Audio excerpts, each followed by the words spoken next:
Which is kind of fun, but it's nice and like different. Yeah. Ready? All right. It's 7 o'clock. I'll call this meeting to order. We do have a quorum. Item 3 is approval of the agenda. I'll make a motion to approve the agenda as presented. I'll second. Aaron made the motion and Erica seconded. All in favor, raise your hand. Opposed, the same. Motion passes. Item 4 is to review the board's common message. The Oline School Board strives to provide an environment where students can be happy, healthy, and awesome in their educational pursuits. We believe that each student can graduate ready for college and or a career. To do so, we will provide a safe, nurturing, and engaging learning environment that meets individual wellness, social, and emotional needs. Item 5 is any district resident who'd like to speak to any item on the agenda. Nobody's there? Nope. Presentations. Okay, May is the state school board month, so we want to take a minute and recognize our school board members. So, along with the certificate, you get double pay this year. So, Candace King. Yep. Okay. Thanks for that, Chad. Yep. Aaron Ryan. Erica Bashaw. 16 years? You with 20. This is 18, so just a few to go, Erica. Yeah, Just a lot more to go. Joey Bockhorst. And Bob Bauska.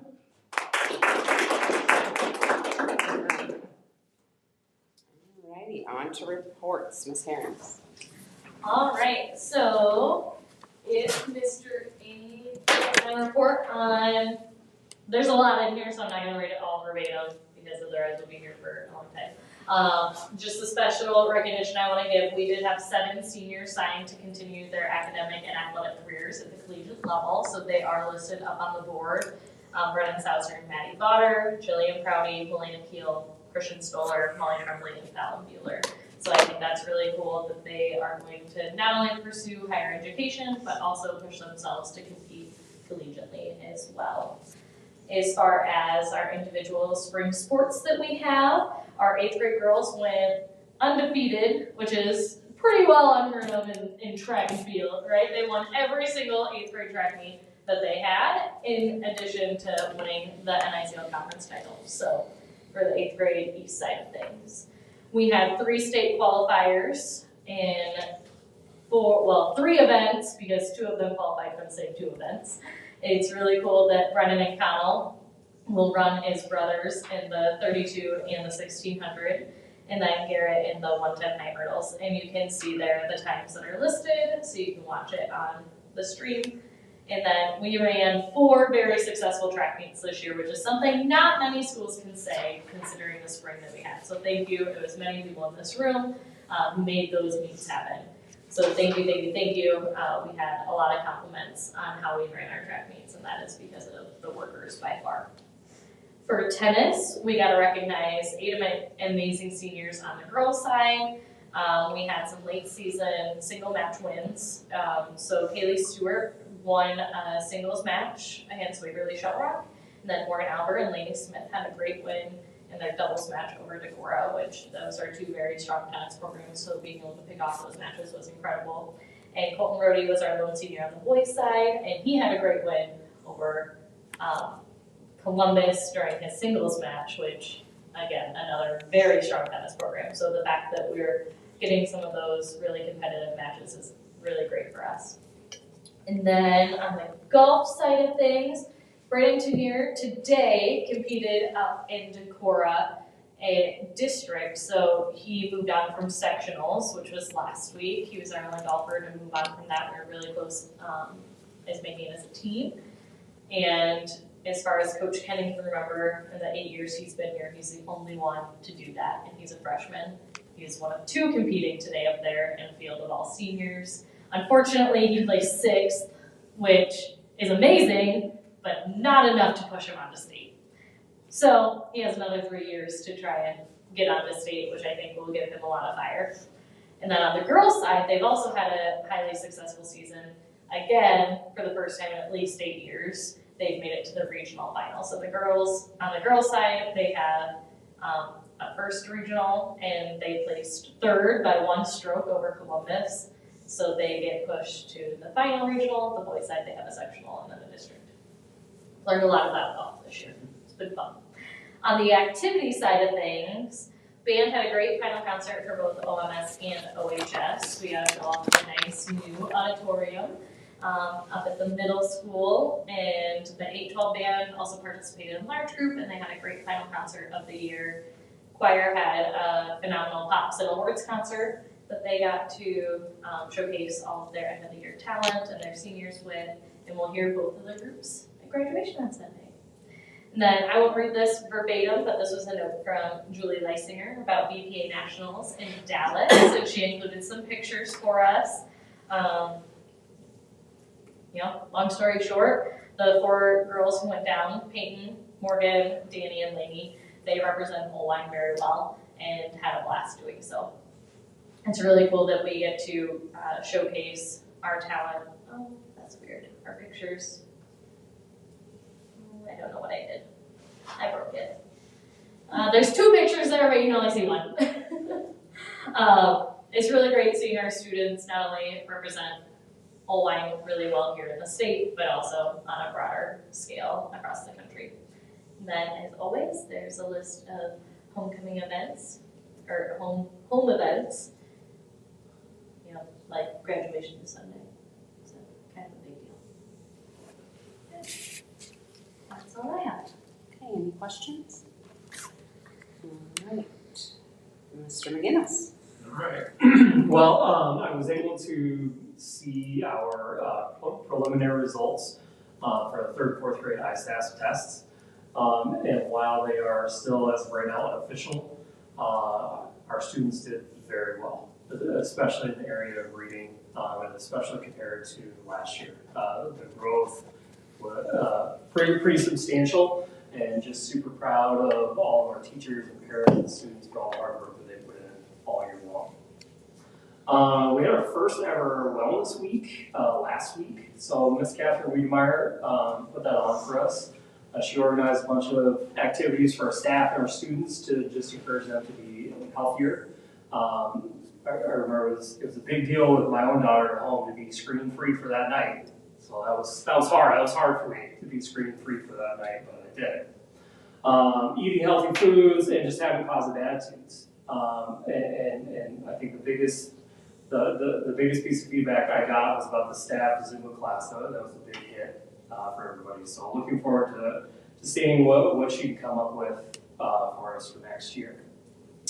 And then, of course, our end of the year FAST testing. Of course, this time of year, it seems like all we do is assess kids.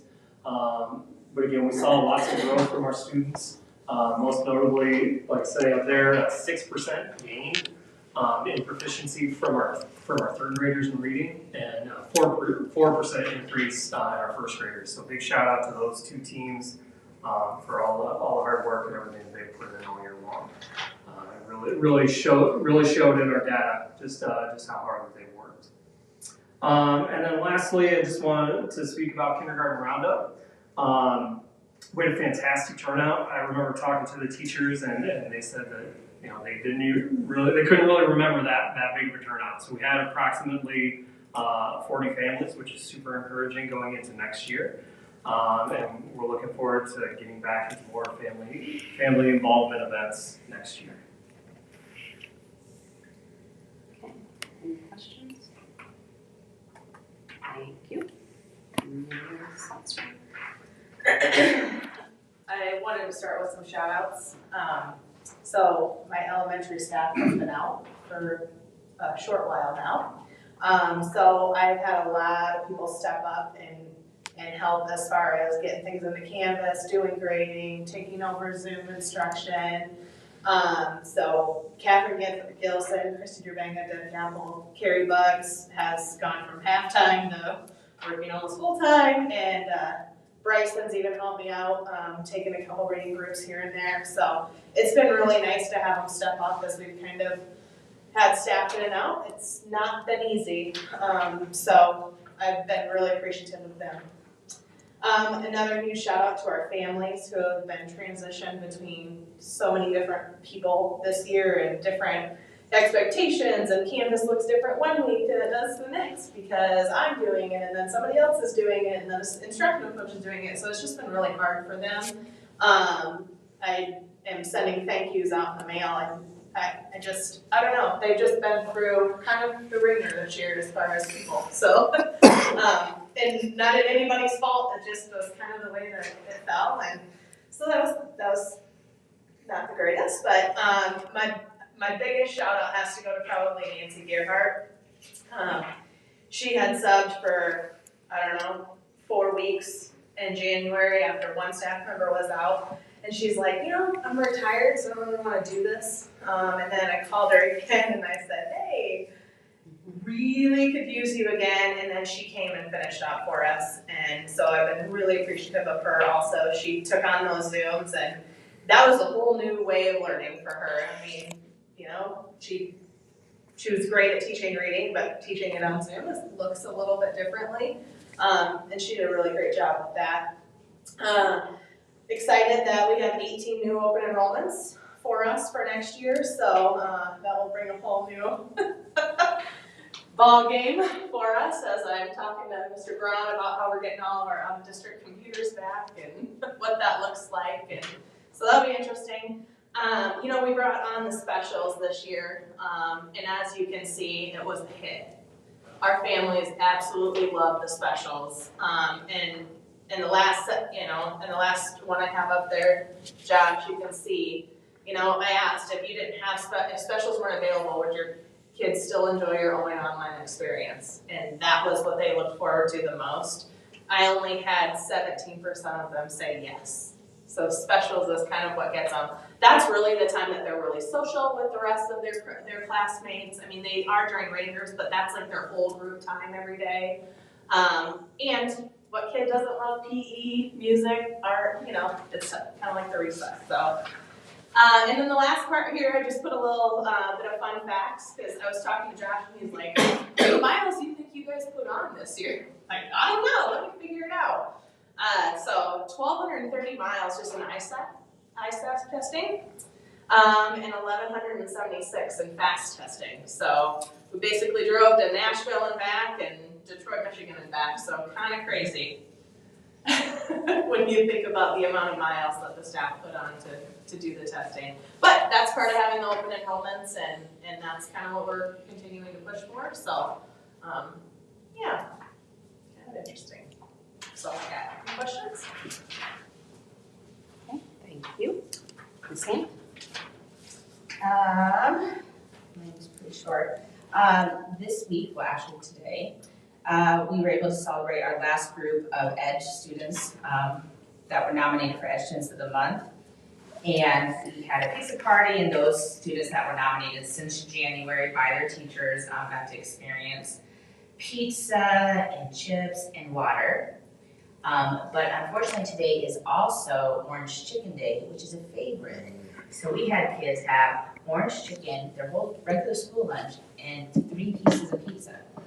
And then and we're totally full and said they needed a nap. So that probably wasn't great for the afternoon, but they all left full and happy. As Ms. Herrings mentioned, we did have our band and choir groups have their concert this past week. All the kids did a great job. It's fun to listen to them and hear their growth since the beginning of the year. And then Ms. Herrings also said we got to be in our fully renovated auditorium for the band concert. We need to figure out some light things. It looked really hot in there. But otherwise, it was a great time. This Thursday and Friday, the 5th graders will be attending Camp Iwalu, and they're really excited because, well, they've never done it before, and it's been a couple years since we've gotten to do it, and I'm just super excited myself. I don't like bugs, but lots of great activities for our students, and so I'm really happy for them. We'll be diving into our ISAT scores this week during some grade level PLCs. We did see some growth, obviously there's still room for more growth, but we'll keep working at it. And lastly, as we're winding down, we continue to create an learning environment, an environment of learning apparently. But then we're still in the process of planning for our next school year as well. And really looking at all of our data, whether it be behavior or academics, to make sure we're planning, being mindful and planful for next year. That's all I got. Okay, any questions? All right, thank you. All right, on to, yeah, Mr. Hadley's not here. Yep. On to public hearing. Anybody? Okay, we're moving on. Good idea. Discussion. Board Policy 500 Series Review. So 500 is all about students. Of any policies in the district, these will get scrutinized the most. In particular, this is where we have compulsory attendance. This is where we have our big behavior stuff. So this is expulsion, which I don't know, every couple of years for new board members will come up. This is good conduct policy, and so there is probably, I don't know, good conduct policy is the policy that gets appealed the most by parents. So when it gets applied, there's just so much nuance. I think it's our longest policy that we have for actually applying to students, just because there is, you try to make it so there's no gray area, and then inevitably someone tries to find a loophole or a gray area, and then we have to work through it, and we do our best to follow how the policy is written, and then the board's job is to follow the same policies, and if there is gray area, to kind of legislate through it as best we can for what the intent of the rule is. The good news is the revised piece here is not updated, but the board did revise these in total about a year ago. So as far as the policy primer from the Board of Education or from the Iowa Association of School Boards, they are up to date. There's some restraint laws that got changed a couple years ago that we've had to update. Where's that at?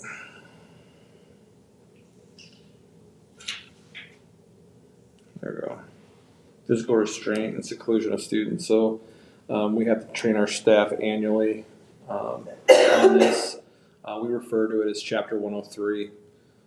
It's the chapter in Iowa Administrative Code. So pretty important that these are all up to date. Like I said, we did those a year ago.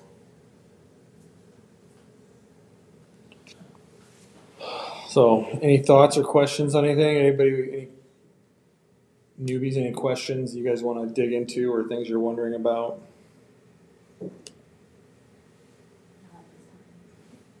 Okay. All right, on to the conference update.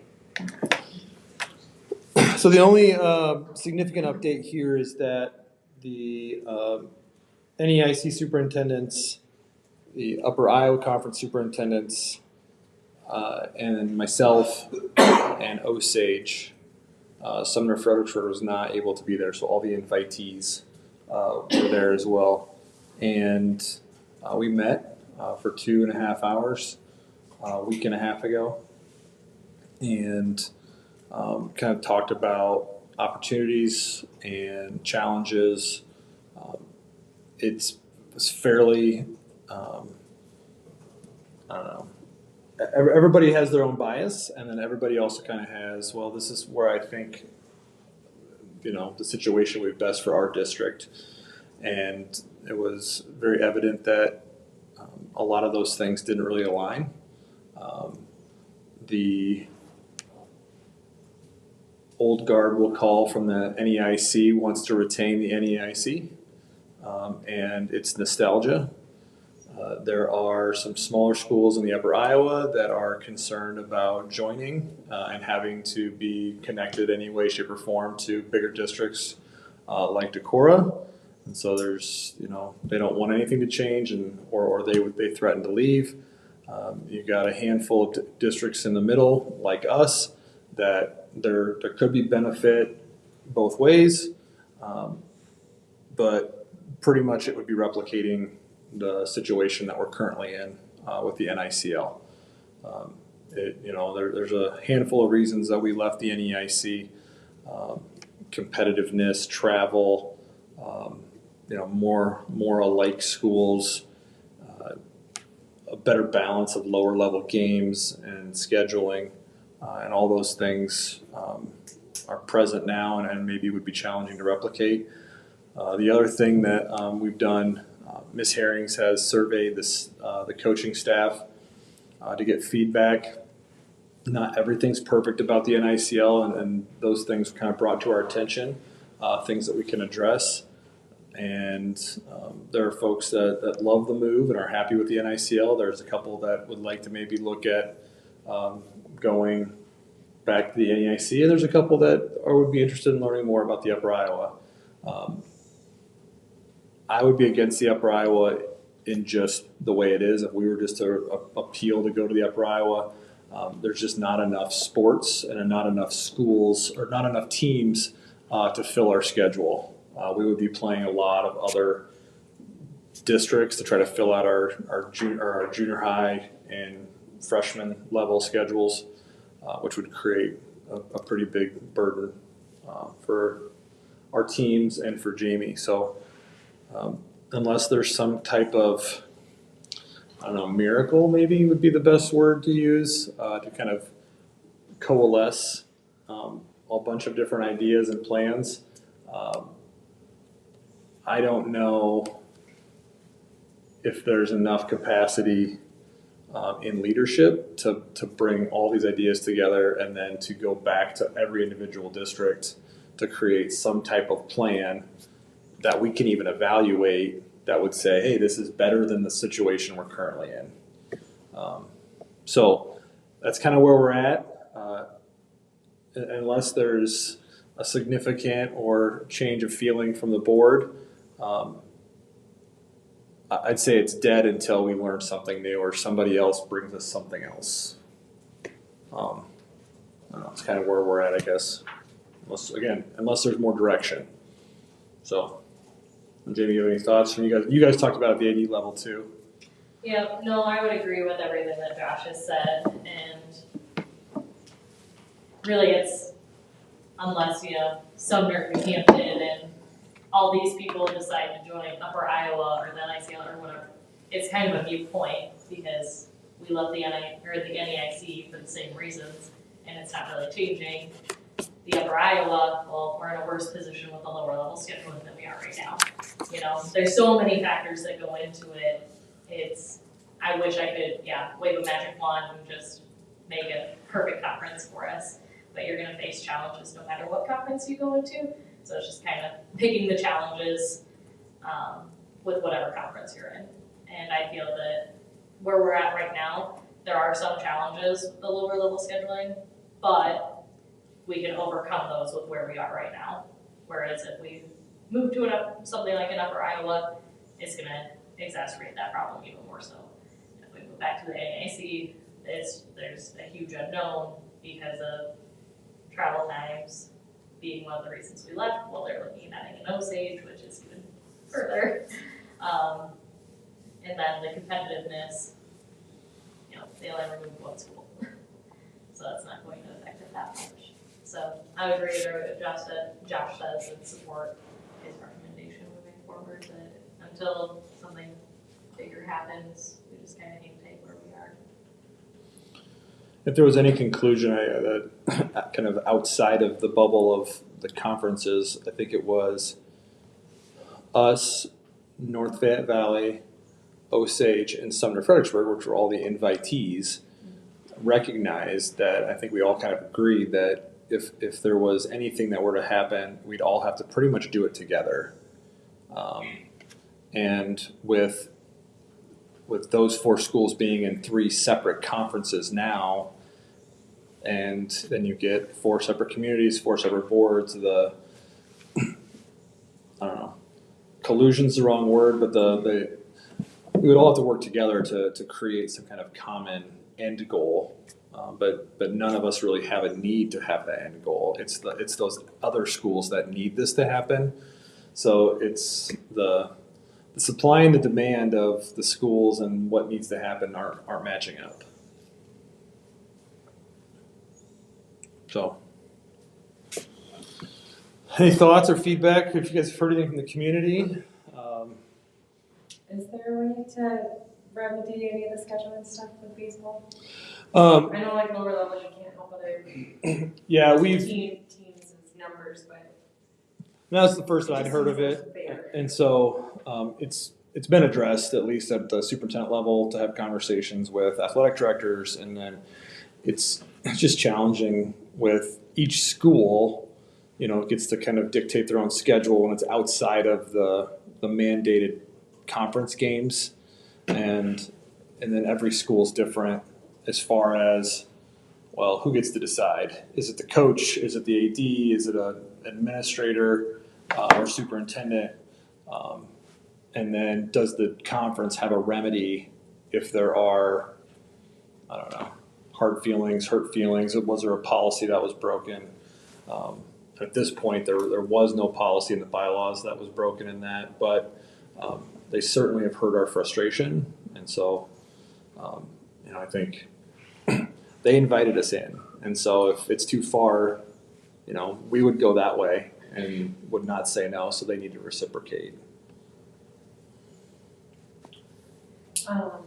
And the question about wrestling, about getting a conference meet here, is that something doable? Are we able to utilize the wellness center at all? A conference. The conference tournament. Yeah, that's what Yeah. I'm saying. No, We've had them before. Yeah, But not the NICL requires four mats. So there's only a handful of schools that could likely host. so that Probably not, and no. Even if, you could put mats down in the wellness center, but you'd have bleacher issues unless we would put in bleachers. was that, because I wasn't here when you guys first changed it, is it accurate that 90% of the schools in our current pod are within 45 minutes? That's what I heard. Is that- Well, our current pod is Union, Jessup, Wapsie, and Sumner Fredericksburg and us. So Union's the furthest at 35 minutes, and the rest of them are under 30. And then out from there, you got, Denver, Columbus, Dyke and Harper. Dyke, Athletic and Partners. Hudson. They're all under an hour. And then there are those outliers, Gurney Center, Gladberg Rhinebeck, AGWSR, and East Marshall. That would be, South Hardin, that would be hour and 15. Another, I guess, concern I've heard from different people is the changing demographics. So people are nervous that our current conference will keep maybe possibly growing in numbers or be more affluent in the future than what we would be compared to like us in Sure. New Hampton. So let's say like 10 years down the road or whatever, Mm-hmm. we feel like we'll still fit there, I guess, was kind of I hope I'm verbalizing it correctly with the way people have come to me. Sure. I think that is I something I've understand what you're said. saying. Yeah, I do too. Dyke is growing. Appleton Parkersburg is growing. Hudson is growing. And, I don't know. It's hard to predict where they're going to be in 10 years. It's hard to predict where we're going to be in 10 years. And looking at the trends of Northeast Iowa, that is something that concerns me about just Northeast Iowa in general, and being, geographically probably more aligned to Northeast Iowa than to Cedar Valley, is the trend in enrollment and competitiveness and those kind of things. And that was talked about as an opportunity of some type of super conference or collaborative effort between the NEIC and the Upper Iowa. Is if you can coalesce resources, is there benefit to Northeast Iowa geographically, economically, with having a group effort, but that seemed to be, I don't know, outside the scope of what leaders wanted to talk about. It would be hard, because you said we couldn't get everybody. on Yeah, board at the same it's a pretty significant lift to get that many leaders in a room together and say, who's going to be the person that steps up and says, this is the vision, we're going to get people together to go this direction.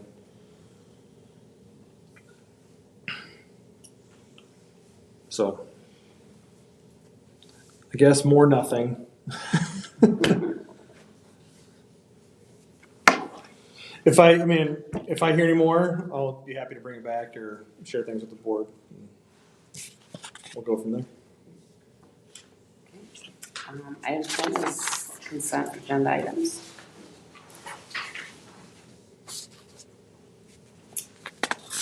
I make a motion to approve the consent agenda items. I'll second.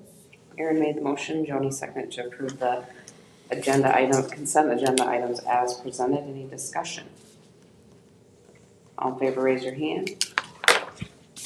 Opposed, the same, motion passes. Item 11 is to approve Joe Baugh to fulfill the remainder of Julie Williams. So as the board has found out, Julie's resigned her seat. We got that word about 15 days ago. The board has 30 days to act upon her resignation with an appointment. We put something out into the public, and the newspaper helped us by kind of putting an article out there to kind of see what kind of interest there was. We did get a handful of interested parties, and we contacted them, asked them a series of questions, kind of got some feedback from them. And then I worked with Candace and Bob as the president, vice president to kind of shuffle through those, and felt the best person right now to fill the seat, just with experience, kids in the district, age, vision, kind of the lack of maybe some potential conflicts of interest, was Joe Baugh. So that's the party that Candace and Bob are bringing forward, and after talking with Joe, I think that he'll be a good addition. He's not sure if he wants to, seek a term long term, but he's going to kind of see what the next 18 months brings and then decide from there, which I think this is a good opportunity to do that. So I'd recommend appointing Joe as our 7th member of the board. I'll make the motion to take and approve the appointment of Joe Baugh to fulfill the remainder of the vacant term. I'll second. Bob made the motion and Aaron seconded to approve Joe to fulfill the remainder of the term. Any discussion? All in favor, raise your hand. Opposed, the same. Motion passes. B is approve the updated Owine Tech plan. All right, so 2014 is when we started our one-to-one program, and there were some practices that had become kind of outdated, and so Chris Braun is here, our tech director, and we spent some time this year just updating some things and making sure that our policies match our current practice. So Chris is going to present to you guys what's kind of been found, a nice little presentation about the updates and language in the tech plan. As Josh said, we started our one-to-one program actually in 2012, and our current technology plan has been in effect since then. The intent was to revise it every 3 to 5 years. It was revised in 2016, so we're overdue for that. And since all of our administrative positions have turned over since the last time we did a revision of the tech plan, we decided to also throw in a review of the acceptable use policy and the student laptop handbook as well. So I just put a little list of some of the key points that we revised or changed here. So starting with the technology plan, some changes are software purchases must comply with district data privacy and security practices. Any data exports must be fully automated. We've had a lot of software that require manual updates, and they're just not practical, so we decided to make that a requirement. There were a whole bunch of curriculum standards in there for teaching technology skills. I think they were put in by the previous superintendent, and nothing was really done with those, so we took those out. We updated the budget projections that, and so we're trying to standardize device replacement life cycle, which gives Michael a much more steady technology budget number to work with. That number looks like it will be projected to be $252,800 per year, and the new 4-year life cycle will phase in Chromebooks for grades 2 through 8 at the rate of 2 grade levels per year. And so that will start this fall. On to the student handbook updates. We decided to include a fee for the first damage offense. These are, there's 3 damage offenses listed in our student handbook. The first one was free, the second one was up to $100, and the third was up to the full value, replacement value of the device. We decided to add a penalty for $25 for the first offense. We're also adding fines for lost chargers, case screws, lost or damaged carrying cases. None of these are counted as one of those 3 offenses and will require the full replacement cost. We included a fee schedule in the student handbook so people could know exactly what each of these damages or lost items would cost to replace. We're also including a $20 fee for unremoved decals on a computer after they turn their computer in at the end of the year. We did not previously have any wording describing internet filtering outside of the district network. We've been filtering from home for a while now. However, because the CEPA Act doesn't require that, we just didn't have that wording in the tech plan or in the student handbook. So we did add some wording there. And then on to the next slide here, we got updates to our acceptable use policy and COPPA policy, which is the Child Protection Privacy Act. We updated our list of third-party apps that we use so that that will be up to date. We combined the Google AUP and the COPPA document into one, and we removed signatures that were required on those documents because those are all digitally signed during the registration process in the fall. So that's the summary.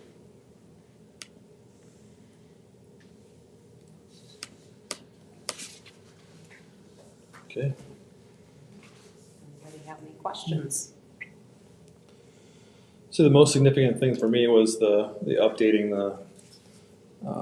the fee structure. We have some students that they would maybe crack a screen or do some significant damage, and then parents never find out about it. We were fixing it, and then they would do it again, and then they would be shocked when they get a bill for $100 or $300 to have to fix this thing, and it's like, well, your child abuses this computer. So there was never a way to comfortably open that door. Right. Starting a couple of years ago, we did start sending signature forms home, even for the first offense, because we're getting some surprise parents. Are they good about paying those fees?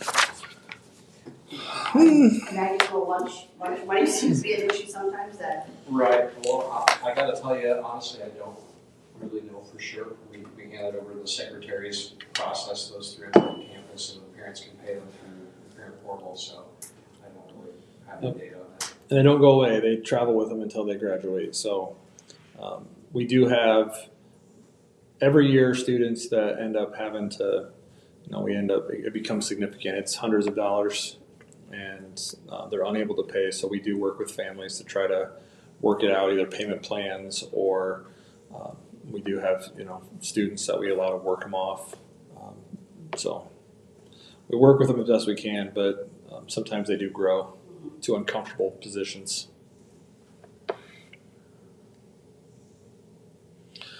That being said, I would recommend approving and updating the online tech plan.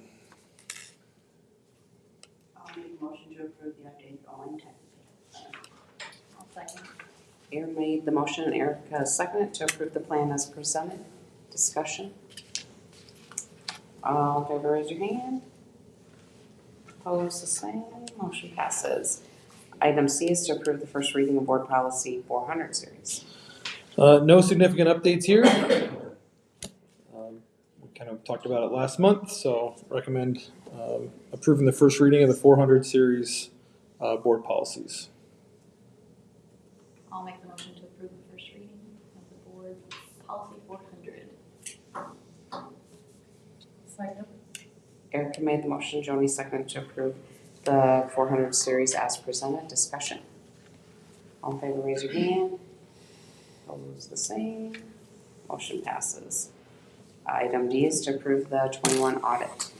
You guys were excited about this. Strap Oh in. my gosh. I knew you were excited. All right, so we're gonna just avoid the song and dance here. We'll just get to the good stuff. So the top of the report there is a letter that kind of goes through. This is kind of like an executive summary of the 70+ pages in the binder there. Third page of that letter outlines the comments. This is basically the report card section of the audit. We have a couple recurring comments. The one that everybody knows about every year is segregation of duties. That is largely due to the size of our district. It's just, we don't have, in the view of the auditors, according to the code, we don't have enough people involved from the beginning to the end of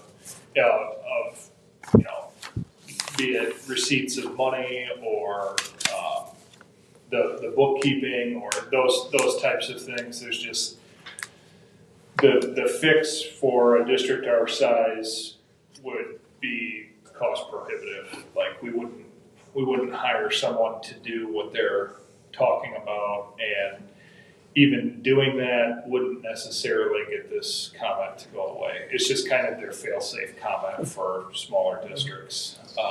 Yeah, even though we make efforts year to year of trying to move those duties around and having duplication of those duties and having different people do different things and having checks on each other, we just don't have enough humans doing it. They want a different human doing every single thing and having no duplication of those duties.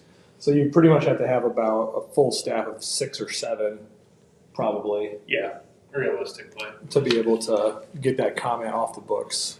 Yeah, that's a tough one, and in talking to other business managers of similar sized districts, it's a comment for them too. There's not anything wiping that one off.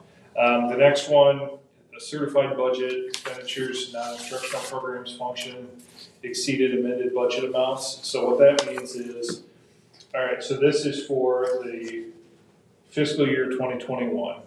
This is for the fiscal year that ended last June.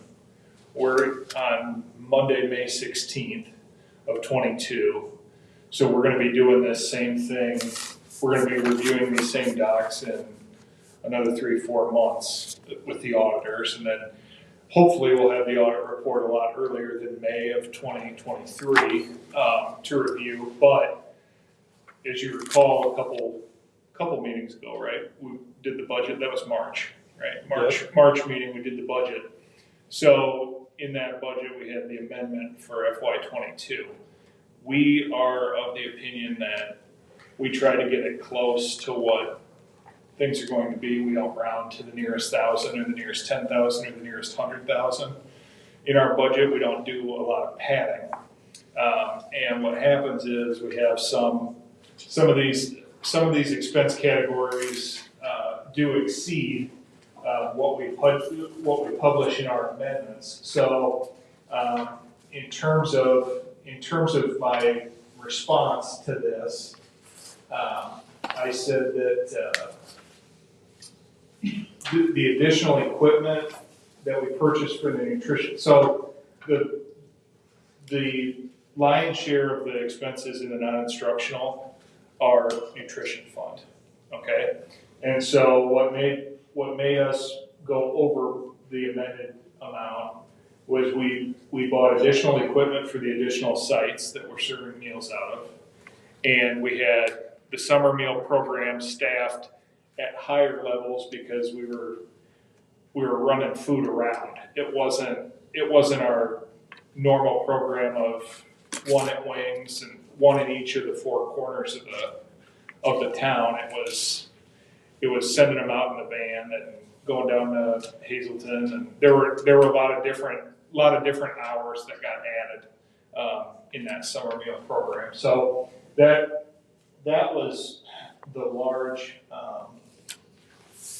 amount of the overage there. We still see the best practice to be close in estimating the budget or reestimate rather than excessively padding in order to avoid a comment is basically the reprimand that we get for if we go over our amended amount. So it boils down to a comment. Yeah, so basically if you had a checkbook, let's say you had a personal salary of $50,000 and that was your maximum budget, but you wanted to save $10,000. And then over the course of a year, you missed that target by $2,000 and you spent $40,000 or $42,000 instead of $40,000, which was your plan, which we have to make, whatever, 15 months ahead of time. Mm-hmm. We get itemized for that in our audit, and the solution is basically we could publish a budget that just says, well, we're going to get $50,000. We may spend all 50.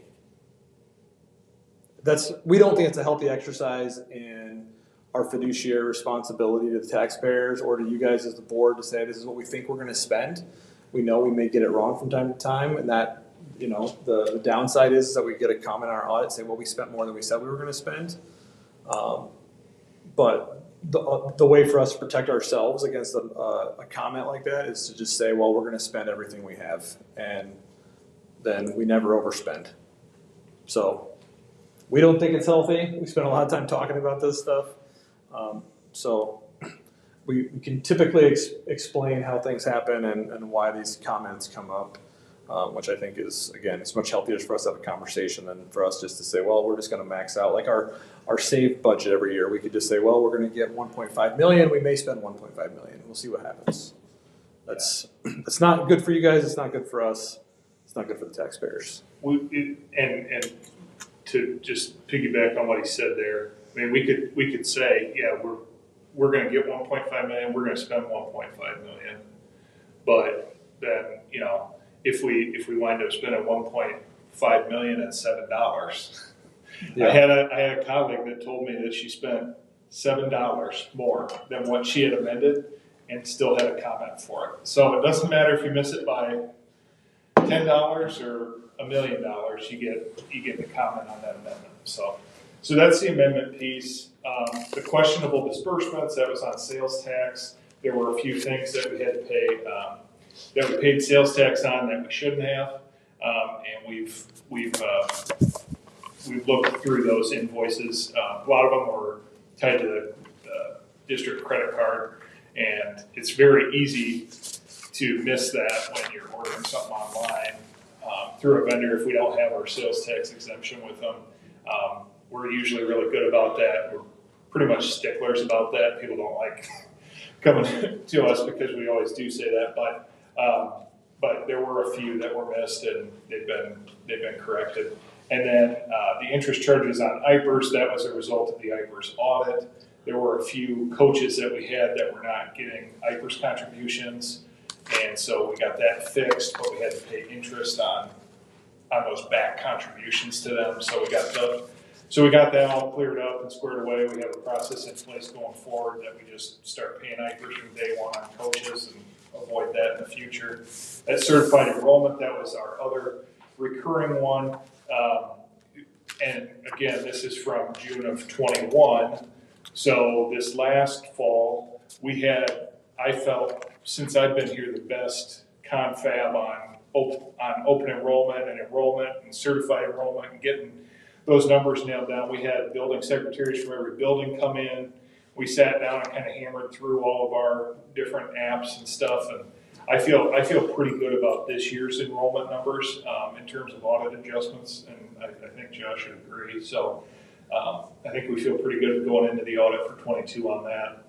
And then the categorical funding, this one was kind of a head scratcher to me as to, you know, it wasn't a head scratcher to me that it was a comment because they've got to make the comment on it, but it was something I brought to them, which was kind of frustrating, but basically it freed up a lot of our restricted fund balance to allow us to spend it on the things that that we see fit. So there was the ISL, money that was in kind of a holding tank, and we unrestricted that. And then there was the tag money that there's a local share and a state funded share, and I'm getting into the weeds here a little bit, but anyway, suffice it to say we've got it straightened out now so that every dollar that we spend on tag, talented and gifted, counts towards our annual spend on tag, talented and gifted. Whereas in the past, that was kind of getting lost in the shuffle. So we were only getting credit for the state-funded dollars we were spending on tag, where we should have been getting credit for all of the local dollars that we were spending on tag. So those things are straightened out now. That's the abridged version of the audit. So if you have any questions, let me know. The best part to look at this, and for Erica and Joni, because it is dense reading. If you go to the very back, past all the budget worksheets is page 62, 63, actually all the way to the end. There's like 10 pages. So they kind of take each one of those areas that we get dinged on, and they kind of break it down with an explanation of why they say what they say. So if there's anything that you'd want to read, this would be the place just to look. And in the case that our auditors ever find anything of serious question, this is where it would be, and this is where they would indicate your role as oversight, our role for administrators and oversight, and what we should do and what they should do, and it kind of re-outlines the rules and your job as a board member. So that's probably the most important part. If you were to dig in and spend 15 minutes looking through it, that I would spend the most time reading through those back 10 pages or so of the audit.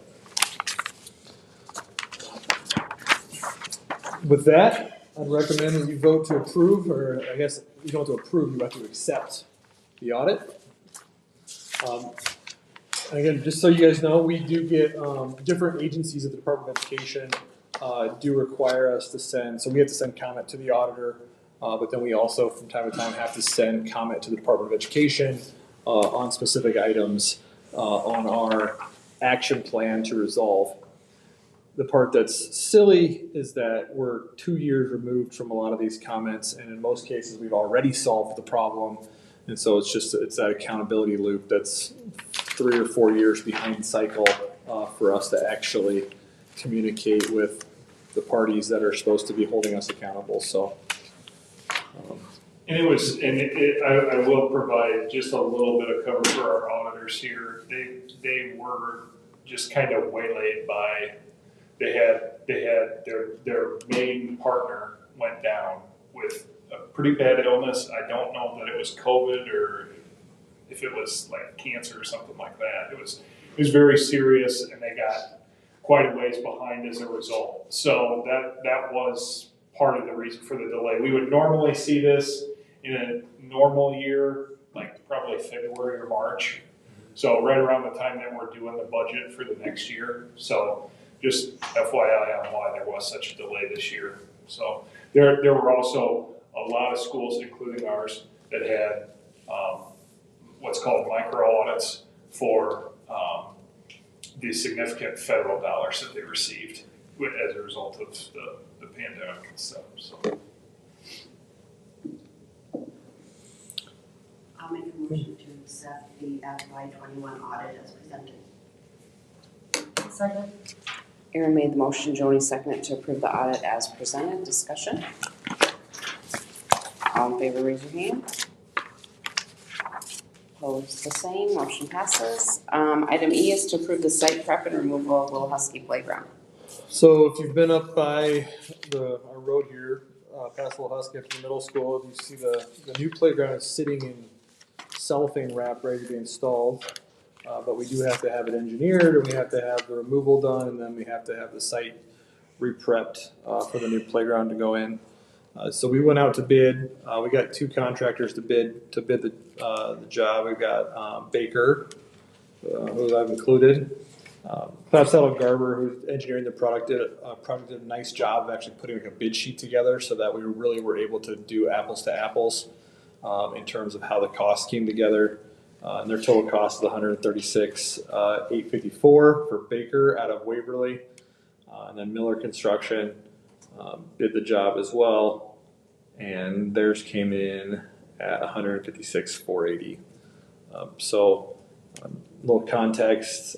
So I would consider both to be fairly local. So there's not a huge concern with mobilization of getting here. Baker is doing the site prep and did the concrete for Winks Park, and has been first class. They were one of the top subcontractors we've used in that project, and have been really, really good. So I would have no problem awarding them this bid. Since they are the low bid, I'd recommend their approval.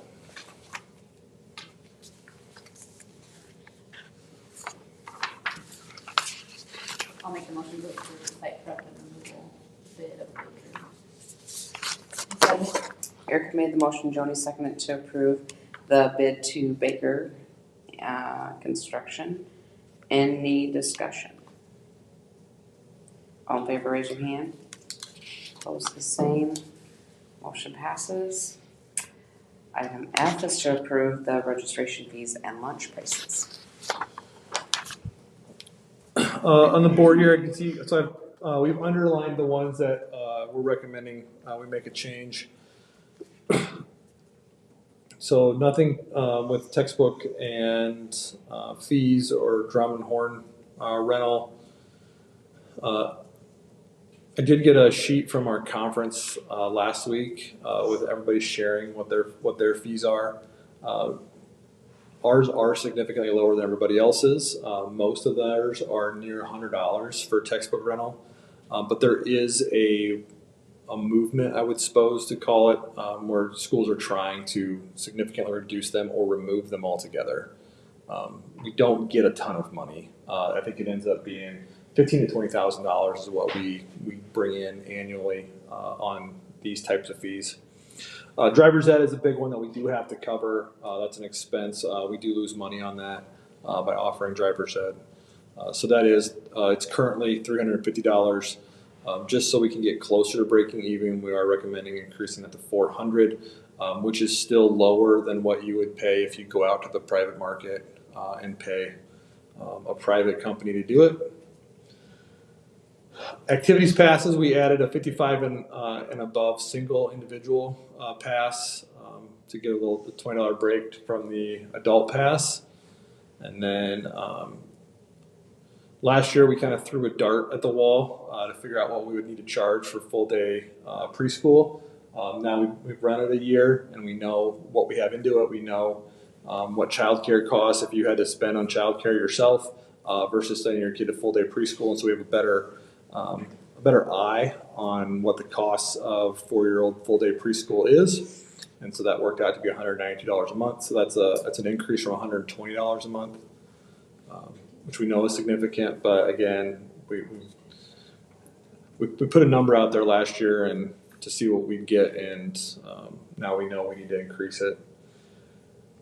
And then, that should be underlined, but we did bump the lunch prices, got bumped up a nickel.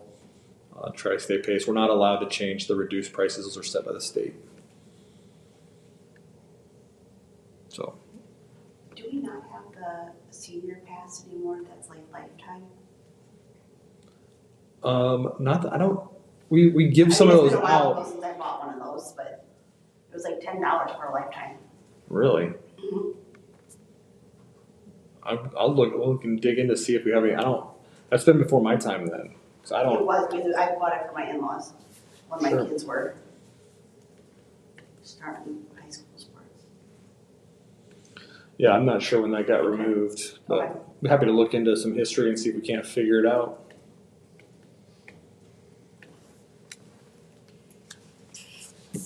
Then I'd recommend approving the fees for next school year.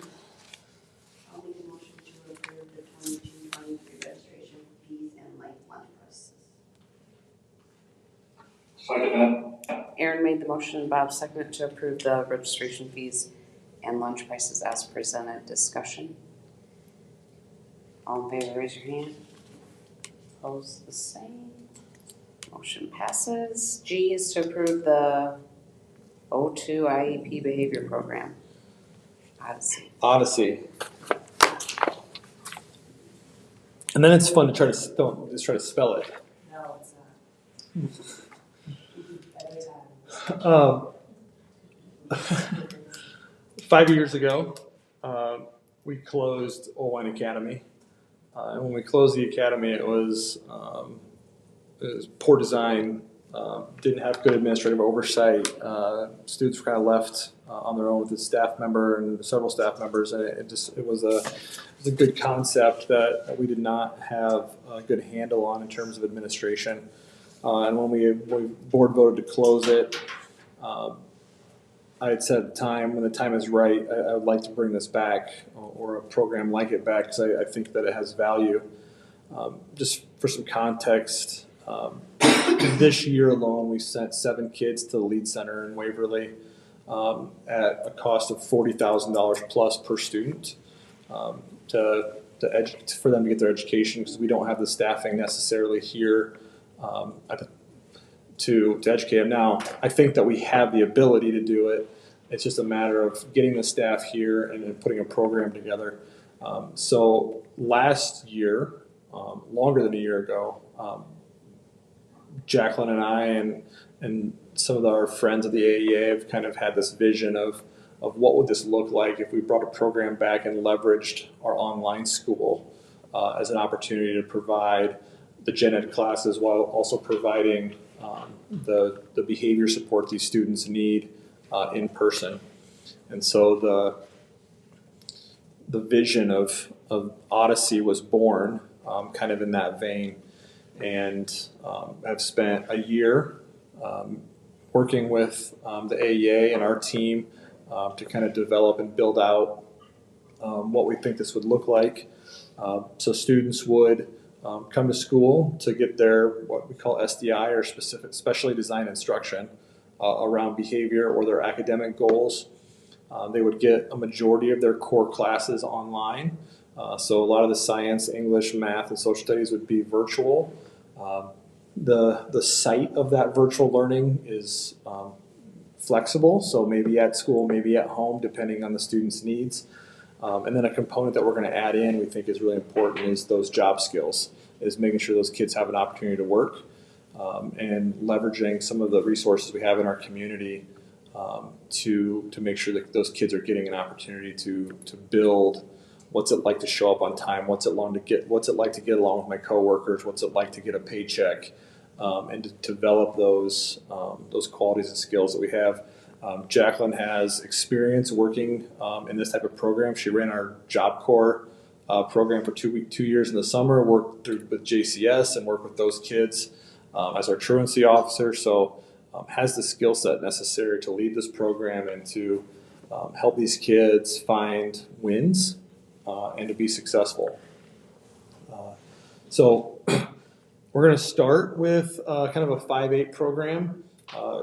We originally wanted to start with the higher level kids, grade-wise, high schoolers, but we currently have maybe 2 kids that would qualify at that level, but we have 4 or 5 that would qualify at the middle school level. And so our need right now is middle school. And so that's where we're going to begin. And then the goal is to look at a 5-12 program with kind of two different tracks, a high school track and a kind of a junior high, middle school track with those kids. Ultimately, it'll require a location for them to be, which is we're planning on that being Parkside. As Parkside, those kids move out, we'll be able to kind of renovate a little bit and prep the site for these students. It'll mean a full-time special ed teacher who we've kind of already got hired and prepped and ready to come into the program. We have a principal on site. We have other teachers on site that can support the students as well. And there's a ton of opportunity for us to find a win for these kids. So if anybody remembers back to their middle school literacy days when you had to read Homer's Odyssey and you were learning about Odysseus, he was kind of a kid that struggled and couldn't always find a way, made a lot of mistakes, but ends up being the hero in the story as he ends up finding himself and finding his own way and having some success. So that's kind of where the name came from. So that's the vision. It's beneficial to the district.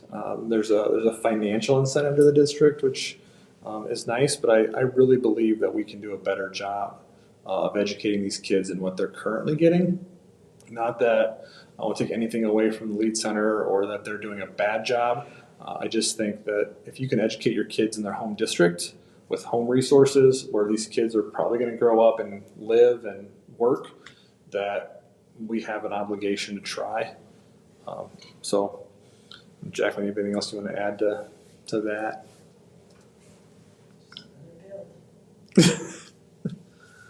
So,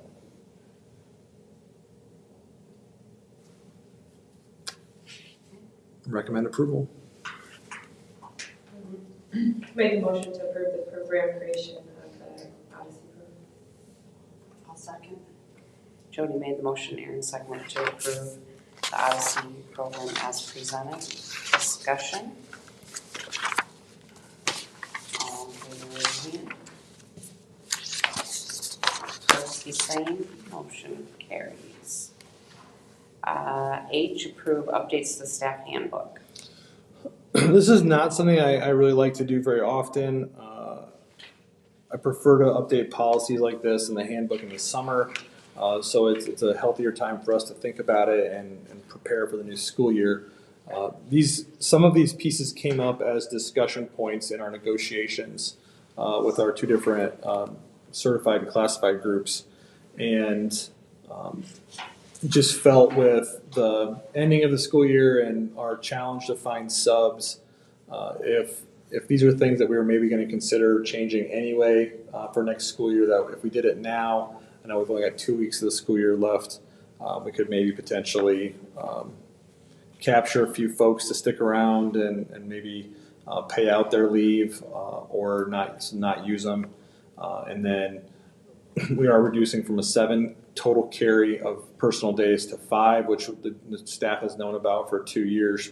But adding 1 more year to soften the blow, going from 7 to 5, allow 1 to carry over. That's folks maybe wouldn't use them or lose them mentality. So there has been some comments from staff members. I put this out as a possibility, and it has maybe changed a few minds about what they're going to do with their personal leave. So hopefully we can,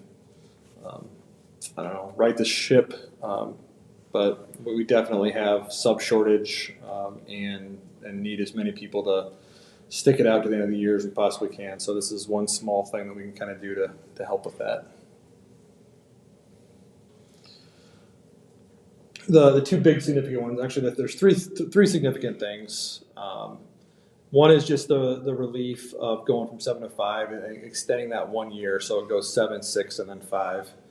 And then the second thing is changing the $100 compensation for buyout of their personal leave, which has been on the books for years, to cost of sub, which is $130 per day. And then because we didn't have a ton of folks that use personal days during COVID, we do have significant amount of folks that do have a buildup, and just to help maybe reduce the cost of the burden on the district in the long term as far as having all those days sit there, is that we're offer, we do a one-time buyout to just buy those costs down. It acts as a little bonus for those that held them back. Hey, I've got 7 personal days, I didn't use them, I've been to work every day, and I can get a little bonus here at the end of the year. Or they can keep them. I mean, that'd be their prerogative, but it's just an opportunity for us to work through those things. Well, Mike, you ran through the numbers on some of these. I don't know if you have any thoughts on it at all. I think, it's a one-time deal. It's being presented as such. There's not any parlor tricks going on here. It's pretty obvious what we're trying to do. Is get down some of the liability that, a shutdown has on your accrued benefits. I mean, there's not a lot of people jet setting right now because, or haven't for the last couple of years because of the pandemic and the way the world is. So, it makes a lot of sense to try to make some kind of a compromise with them and get that liability off the books. So. Okay. Recommend approval. I'll make a motion to approve the updated staff handbook and policies. I'll second. Jody made the motion, Erica seconded to approve the updates to the handbook as presented. Discussion. All in favor, raise your hand. Opposed, the same. Motion passes. Item I is to approve requests for midterm graduation requested by Hannah Payton and Kylie Gates. We have 2 02 students that are definitely on track to graduate early and would recommend that we accept their request for midterm graduation.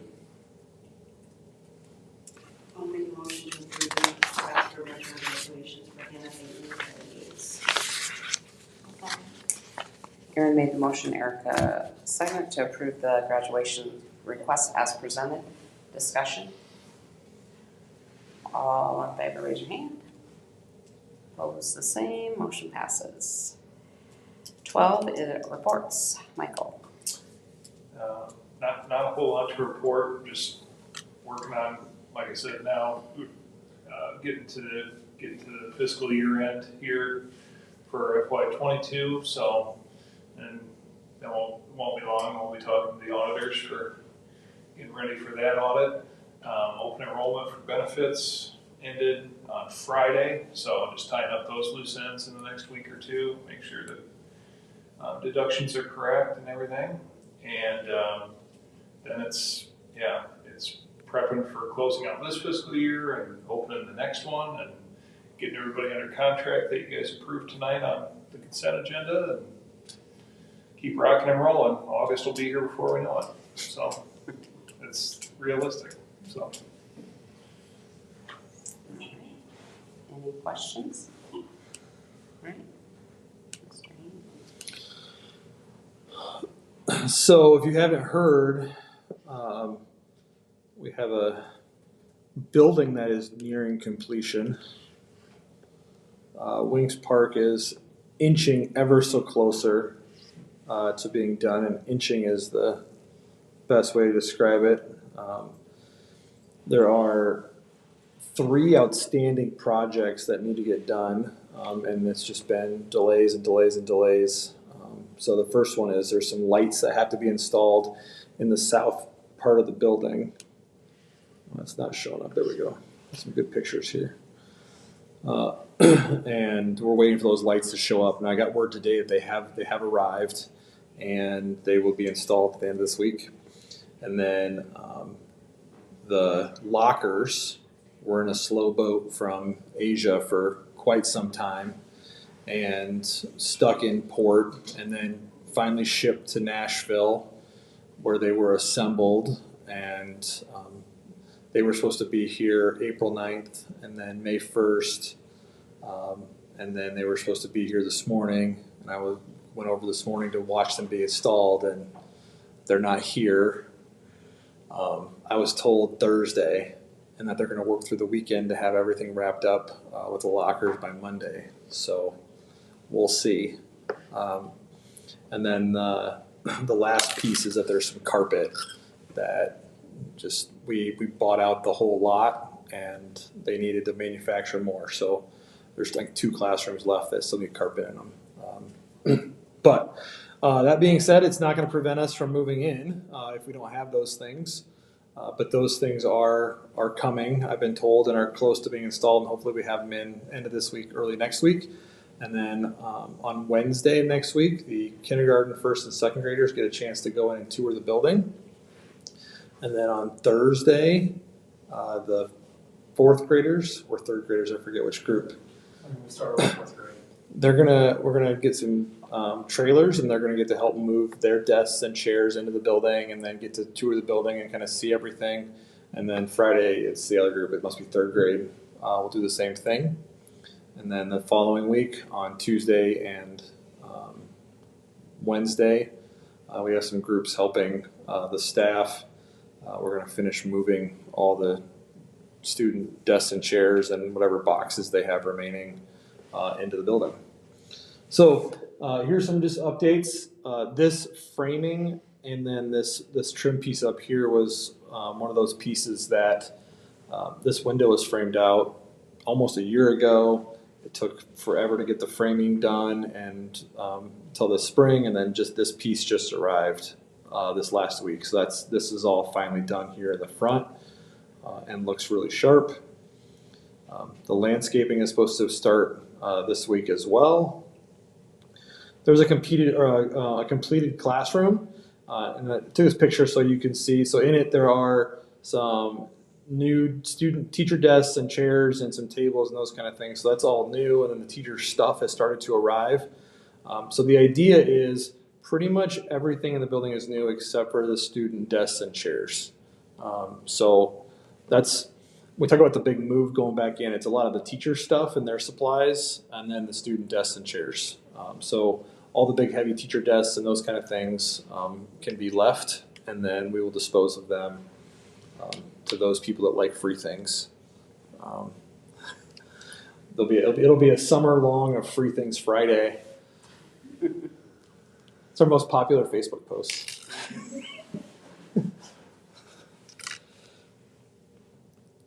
There's some artwork stuff going up on the entryway. Playground with a full basketball court. This is to the north. The basketball hoops need to be installed. We have them, so they're ready to go in. And then space for foursquare on both ends. There is carpet not carpet. Thinking of carpet. There's concrete that encircles the entire building. So if a person or student needed to just walk laps, it's about 600 meters. So you can just walk the whole concourse. And so this wall paneling, the contractors went to put it up, and it bubbled. And it was about 4 months. They went back and forth with the supplier and the manufacturer, and it was, well, you have the humidity in the building is wrong, and you got to get the heat going, and then it's got to be your barometric pressure is too high for the glue to set, and it was just this back and forth constantly. And the stuff that the contractor went through to try to get this stuff to stick to the wall was crazy. You should see the thing. They had 2x4s sticking across the hallways, pressing the stuff in. It was crazy. And they finally got the manufacturer to say, we'll send you out some new products. And when you know it, that stuff came, they put the glue on it and it sticks like it's supposed to. But that was a delay. That was we just got that at the end of April here. So this is just getting wrapped up, but it looks sharp. There's a feature wall in the cafeteria. See the tables and the lunch tables there in the background set up. They're ready. We do have events, RSVP luncheon in there on Wednesday, and we have a retirement party in there Thursday. Yep. So we're already using it. Just the whole cafeteria, all the light coming in there. Book vending machine's probably not gonna stay It will not. No, it goes right here. They're waiting to put. The flooring contractor has to come back and finish up some base molding around the outside of the floor, so that's why it's sitting there. There's the library, and you can see the space here on the bottom is where a panel of lockers will go. But the books are ready to be put on their shelves. The bookcases have now been cleaned, and stuff is ready to start getting unpacked. New canopy in the front. It's now just ready for some landscaping. That's it. We're close. So maybe June we have a board meeting there. You can get in there and walk around and see everything. That's pretty cool.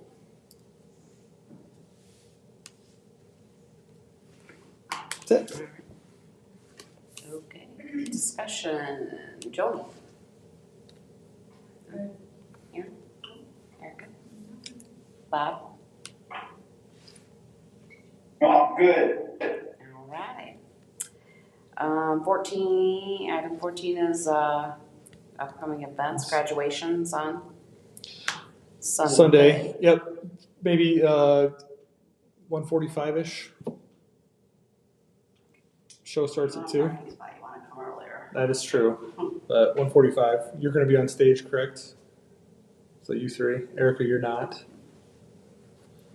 Bob will probably still be planting. All right. And then, Yeah, we just annually at the end of our last day of school, we do a recognition of our milestones, folks that have worked in the district for 5 years, 10 years, 15, 20, 25. It's in the middle school auditorium at 1:30, and then we also honor all of our retirees from the district this year. You're all invited to attend if you wish. That's on the 27th at 1:30. I just need a motion to adjourn. So moved. Oh. Aaron made the motion, I'll let Bob have that one. And Bob, second it. All in favor, raise your hand. Opposed, the same. Motion passes. 8:22. Not bad. Thanks, Bob. Bye. Good night.